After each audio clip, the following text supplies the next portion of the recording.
It's not looking good. Oh, wait, it's gone into F. We have got an engine management light on.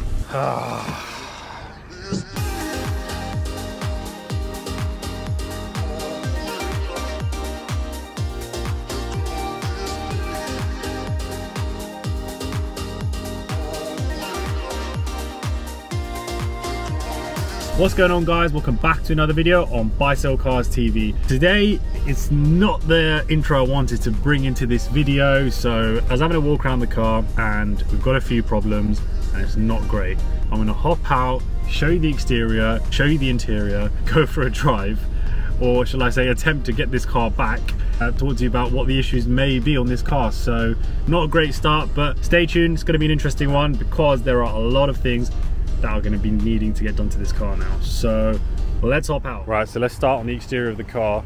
Definitely needs a bit of a clean. The tires look super dry, desperately crying for some tire shine, but they are new tires, which is a bit of a bonus. But just having a look down here, considering it's a 54 plate car, it's not too bad. Got a little bit of rust on the arch, but in all honesty, Mercs from this era, they all do that, and it is just a bit of surface rust there. Nothing too crazy to worry about.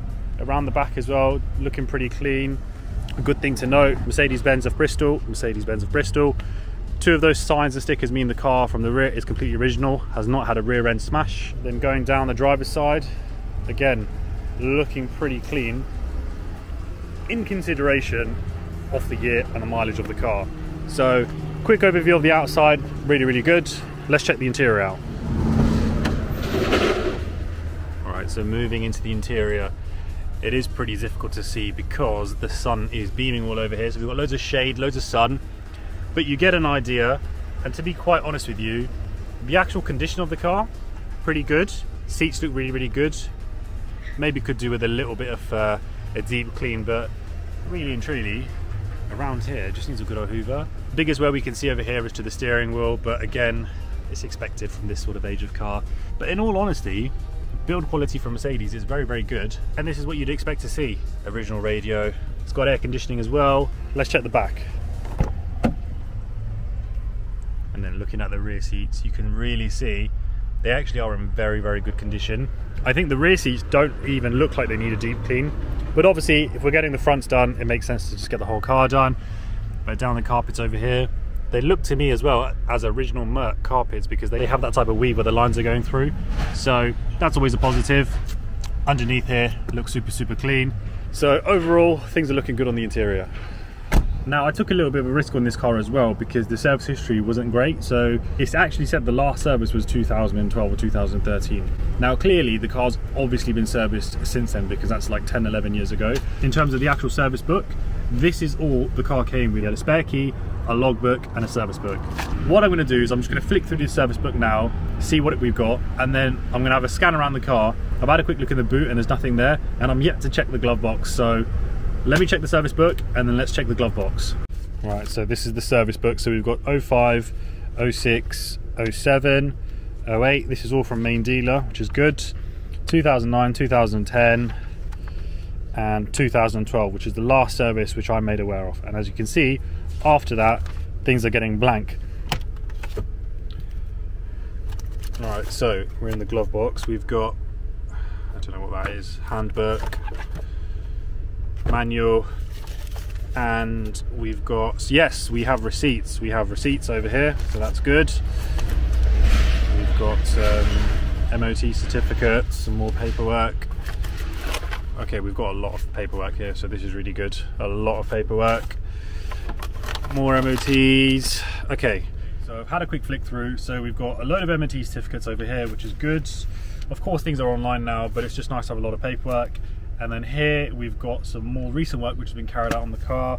So we've had MOT repairs, new tyres, new brake hoses. We've had more tyres, brake pads, suspension work, new shockers, broken springs. These are things which weren't included in the service book. And then on top of that as well, I've literally got a stack of invoices from the previous services. Things like that, they are a bit of a bonus. Of course, when you are selling a car, the more paperwork you have, the better it's going to be. But let's talk about this problem as well we've got on this car, because I'm sure you guys are wanting to know. So let me flick the camera around. We have got an engine management light on. Now, that was not on when I started this car. So what does that tell me? Well, that could tell me one thing. Either whoever sold this car, or maybe the auction house, I don't know, I'm not going to point any fingers, plugged in the machine and turned off the engine management light, because when I was looking for the bonnet catch to check the water and oil, I noticed that the OBD port latch was flapped down, which did make me think, has someone plugged in a computer to this car? Now, obviously I can't prove anything and I can't prove who done it. However, it is what it is now. The engine management light is on. Now, what I will say is, when I first moved the car, it seemed fine, but then I parked it up because I wanted to take some shots. Afterwards, I went to put the car in reverse or drive, and I just felt a bit of a judder, and that's when I noticed the engine management light was on. And just since pulling the car out of the auction hall, it did feel like it was in limp mode a little bit. You know, it did feel a bit gutless, or that it was pulling away in a higher gear. Now, gearboxes do that. When they go into limp mode, they pull off in like a higher gear, so rather than first, second, it may have been third or fourth, and that may be the only gear potentially that's going to be working. But let's get everything set up, let's get the camera set up, and we'll actually go for a drive back, because that's where we're going to really know what's the issues on the car and if we really are stuck in limp mode or whatever it may be. So enough of me talking about it, let's get everything set up and get driving. So what I will say, so far the gearbox seems fine, even though the engine light's on, and even the car, it seems fine. What I did do though is I did actually turn the car on and off just to see if anything does change. So in this moment in time, the car seems to be driving fine. Hopefully the car pulls away at this roundabout, because it is a busy one as well. So yeah, it seems fine. The first thing to do is going to be get this car taken back to the office, get it plugged into my diagnostic machine just to find out why that light's on. Originally the plan was to get this car taken straight to the valeters, getting it prepped for sale, because really what it needed doing, this car, is getting it serviced. It could do with an MOT. It's due, I believe, like the start of next year or the end of this year, especially now where we've got this engine light and it's going to spend some time at a garage. I'll probably look to get that done. But other than that, you know, the suspension seems fine. It's a Mercedes at the end of the day. They have good build quality, so these are the kind of things you would expect, even though it is 20 years old, done nearly 100,000 miles. Service history wise then, as you saw in the book, is 2012, and then we've got a couple of invoices after, some more recent work done as well. But just as a peace of mind, I'm going to get the car serviced. It's vital that the car is serviced and things have been replaced. You know, just your basic things, your spark plugs, your oil, your filters. Judging by how this car is driving and how the engine sounds, I'd like to say it's been serviced. It sounded relatively healthy, this car, but I'm just speculating, you just don't know. So to eliminate that risk, it's got to be serviced. I want you guys to comment down below again and let me know what you think I paid for this car, taking into consideration it's an automatic. Now automatics command a premium, so comment down below, let me know. But until we get it plugged in, find out what that light is, find out if the gearbox does have an issue, it's hard to say if it is really a good buy or not. And these cheeky things which do happen sometimes, where an engine light has obviously been turned off and as soon as I've driven, it's turned back on. So you live and you learn. It's my job, I guess, to tell you to be aware of these things. There is a little trick to help you know if that's been done. In this car, I couldn't tell you that because of the way the trip computer is, but I'll give you an example. If you're looking at a Volkswagen Golf Mark V, you'll have the mileage and then you'll have the trip computer, as in the amount of miles you've driven since you press that button where you can reset it to 0. You know, the thing which most people press when they're like fueling up their car, and they press it to 0 to check how many miles they're going to do on that tank. So if you see a car pop into auction or wherever it may be and it does say 0.0 or 0.1, chances are someone has plugged a machine into that car to turn off a service light, brake wear light, whatever it may be. Try not to take the risk on those ones. I stay away from there if I can see the trip computer says 0, just because I know that there's probably going to be something wrong with that car. But look, this car is going to be a little bit of a journey, so what we're going to do is end this part here now, and then we're going to pick up the video once we're back, probably, I'm going to say sometime tomorrow probably, get the machine plugged in, get it dropped off to the mechanics and start working out what's wrong with this car. So stay tuned guys, and I'm going to catch up with you tomorrow. Right, so fast forward now a couple of days and we've got the car picked up from the garage. So obviously we had a few little issues that we spoke about. Haven't got the invoice in hand yet, but later on in the video I'll let you know exactly how much everything costs. But when I spoke to the mechanic, it was to do with a control module. There was a fuse that wasn't in properly, plugged it back in, and well, the engine light's not on, but of course, you know, I need to test drive the car and see if it pops back on again. But from the fault code, that was what it was saying. Got it plugged in. Until I drive it now, we're not really going to know for 100%. The gearbox, again, is a bit of trial and error with these things. You know, there weren't any fault codes on the car. And I believe with this model, I might be wrong, but you can't check the oil with a dipstick. The only way to measure the oil in the gearbox is to drain it and check. So trial and error wise, we got that done. It was a little bit low, so got the gearbox all changed. The mechanic has advised it does seem okay, but I like to test drive the car thoroughly, just put it through the tests and paces and just see if that issue has gone. So what we'll do in a second is we'll get going. We'll go for a little test drive, do a couple of back and forths, make sure that the gearbox is okay. And on the way home, obviously, just to see if the engine light does pop up and again. But also the car got a service at the same time as well, and it was MOT. Now, advisory-wise, there were a couple little advisories, things which you kind of expect on a Mercedes of this sort of age anyway, but there's a little bit of corrosion on the coil springs on the near side and offside front, along with the brake pipes as well. So nothing too bad. It is just, you know, very, very minimal, but of course it's an advisory. Taken into context of the age of the car, it's not something which I'm too worried about. It is a used car. It is 19 years old. You're going to expect little things like this as well. Another thing which was more of a minor defect is that the headlamp lens is slightly defective on the front. Now, this can be rectified. What it is just, you know, the clear coat on the lens, it goes a bit hazy, a bit yellow, and you can do a restoration on this to get it fixed. It's not a big thing, but yeah, what I'll do is I'll pop on the screen now just to show you the headlight, how it looks at the moment, so you get an idea of what I'm talking about. But anyway, still lots to get done in this car. It's very, very filthy in here. I did say that it was quite clean, to be honest, and it might not need a valet, but looking around, I think, do you know what? We'll head down there, we'll get it dropped off, I'll speak to the guy, and we'll see what we're going to do with it. But for now, let's take it for a quick drive. Let's see if we've got these problems fixed on this car. Right, so, the first impressions of moving away, car is driving fine as it was before, to be honest with you. So what I think I need to do is pull over in a second, pop it in reverse, go forward a bit, pop it in reverse, and see if that issue has gone. So let's just pull over here and have a look. Right, let's put it in reverse and fingers crossed that this issue is resolved, because if it's not, it's going to be a bloody long journey. Okay, that's pretty good. Put it back into drive. There's no clunk. Let's try one more time. I think we're on to a winner. Oh, wait, it's gone into F. Okay, wait. Maybe we're not. Maybe we're not on to a winner. Ah, it's clunked into bloody gear.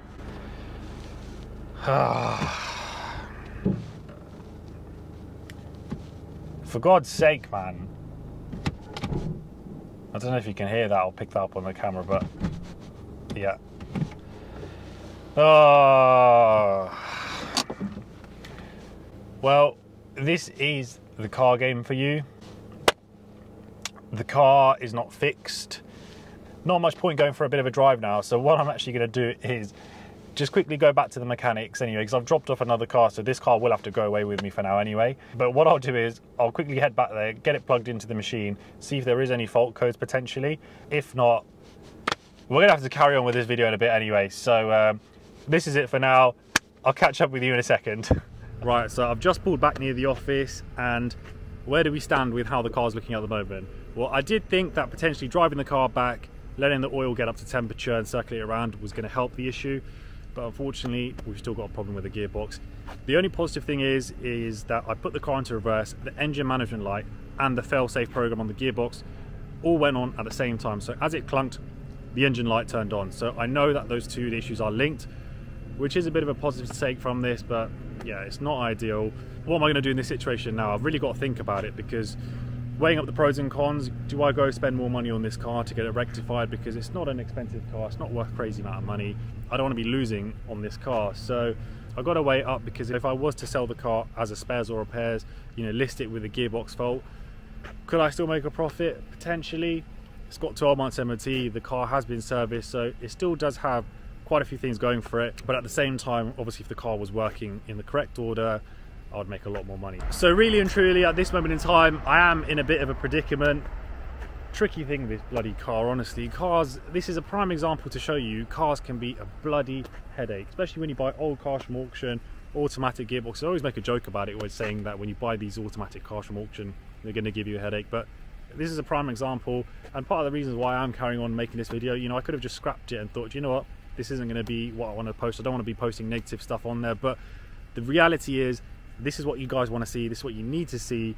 It's not always happy days and it's not always big profit. Sometimes you do get issues like this A-Class, but look, the video's not over yet. We've still got more to do. I'm going to have a think about what the next plan of action is, but still, you need to stay tuned, because either way, this car's going to get sold, whether it's going to be a spares or repairs, or it's going to get rectified. But more importantly, at the end of it, we're going to talk about the exact cost on this car, because it is starting to add up a little bit now that I haven't got the invoices yet, but I do know certain costs which are involved. So stay tuned for that one, guys. I thought I'd quickly just show you the interior and the state the car is currently in. So looking at that, definitely the interior needs a valet. Previously, obviously the sun was shining, it was harder to see these things, but yeah, it's not a nice place to see. So I quickly thought I'd just show you that before it gets done and we get later into the video. So for the last time, I'll see you guys in a bit.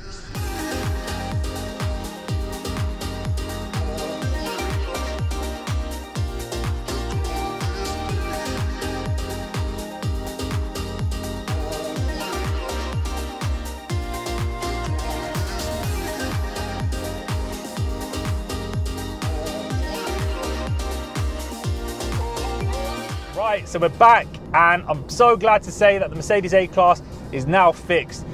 Looking at the video earlier on, you probably saw I looked a bit down, because it is a bit stressful when a car isn't rectified, or you've taken it for repair and it's not fixed, or you've got problems. It's not nice, it's stressful, because at the end of the day, it's the difference between making a profit or losing money, and money is stressful. We all know that. You know, when you have to spend money, it's not a nice feeling. So glad to say the A-Class is fixed, and like I say, relatively small issue, and I'll be honest with you, it drives so nice. You can really tell the difference since the repair has been done. It just feels a little more silky smooth, and obviously the pulling away and the reversing, that jerkiness is completely gone. I've probably tested it about 50 times to make sure that it has been repaired, but it definitely has been done properly now, which is a good thing. So what we're going to do now is, let me pull over. I want to give you a walk around of the car again and show you the interior, because since earlier on the video, a lot has happened. Obviously the car's been rectified, but I also got the car valeted, and it's made a world of a difference in this. So I want to show you guys that, and then what we're also going to do is get into the nitty gritty and talk about exactly how much this car has cost me, all the fees that were involved from the auction, and then the costs of getting this car ready for sale as well as rectified, and talking about the gearbox fault and what it was, blah blah blah. Let's get into all of that. Let me show you the car. Okay, so giving you a quick walk around of the outside.